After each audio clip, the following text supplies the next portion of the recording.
The one and only, whatever. Hello, my name's Eva. I call myself whatever Eva. And when Maria Victoria asked me to make a little performance here, I was very excited and honored. We've been in this country for the same amount of years. We came 1997, and we have lots of things in common. Yes. So I've written these 3 poems just for Maria. Thank you.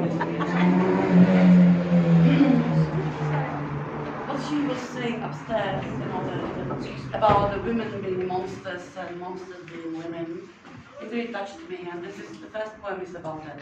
It's called Woman Monster. You, woman monster, your hair is like spiders producing wires. You piercing my flesh with your desires. Your touch is burning, branding, leaving deep scars. Monsters like you should be kept behind bars. Let's put a leash on you, muzzles on all your holes, and on your legs, big fat chains with balls. Then maybe you change and start to behave. Oh, woman monster, stop being brave. You, woman monster, your striking beauty tricks and puzzles my mind. This powerful desire must be your witchcraft. It's making me dizzy and blind. This magic you possess has to be tamed, and for all the disasters you ought to be blamed. Oh, woman monster, you are the cause of all the evil things. Let's lock you in the cell of prejudice and hatred, and cut off your rights and wings. Wow.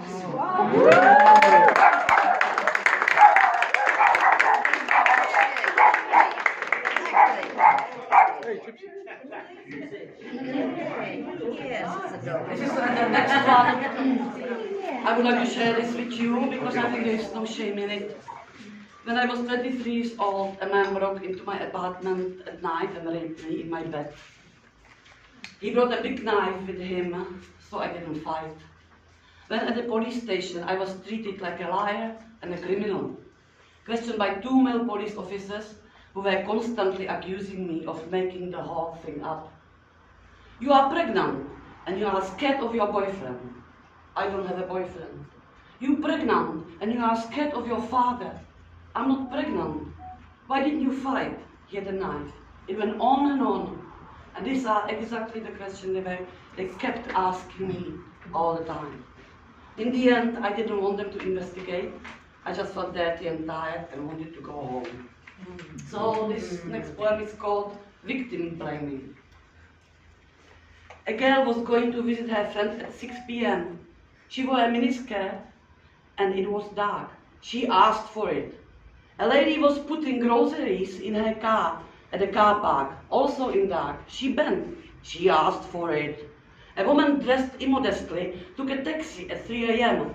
She asked for it. A girl went to bed and left her door unlocked. She asked for it. A lady rushing home from work to feed her children took a shortcut through a park. She asked for it. A student had her first alcoholic drink and couldn't handle it, passed out on a couch. She asked for it. An old lady forgot to lock her front door. She asked for it. A trainee got drunk in a parliament house. She asked for it. Why do we blame the victims? Why not the perpetrators? Why the victims are the villains according to the mainstream papers? Is it because people believe the world is fair and just? Or because the cops are a bunch of woman-hating? According to research, the first is right. People think the victim must have deserved it. She provoked or didn't put up enough of a fight. If they could convince themselves she was the cause of all this mess, they feel better. Her suffering would affect them less. And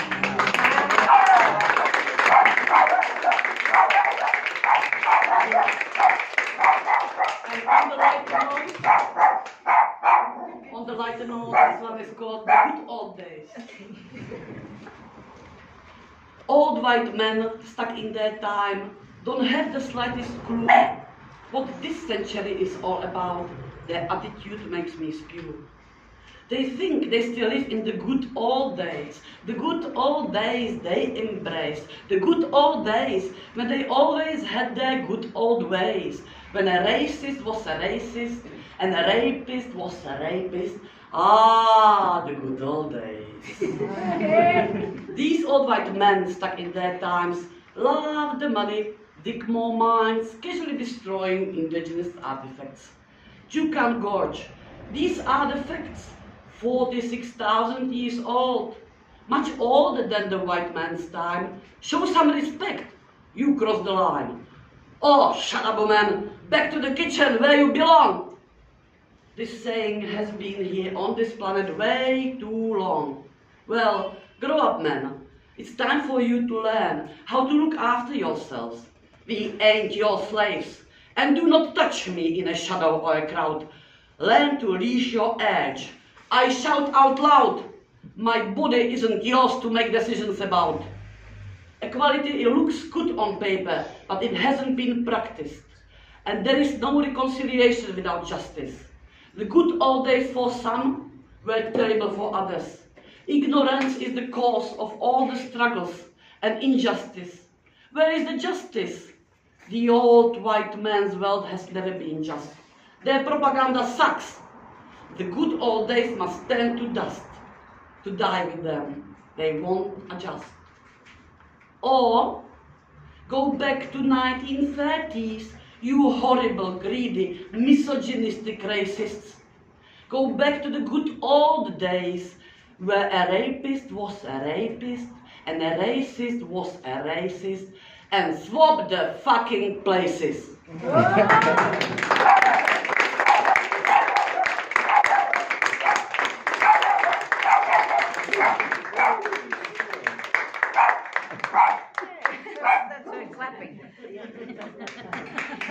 Thank you. Thank you.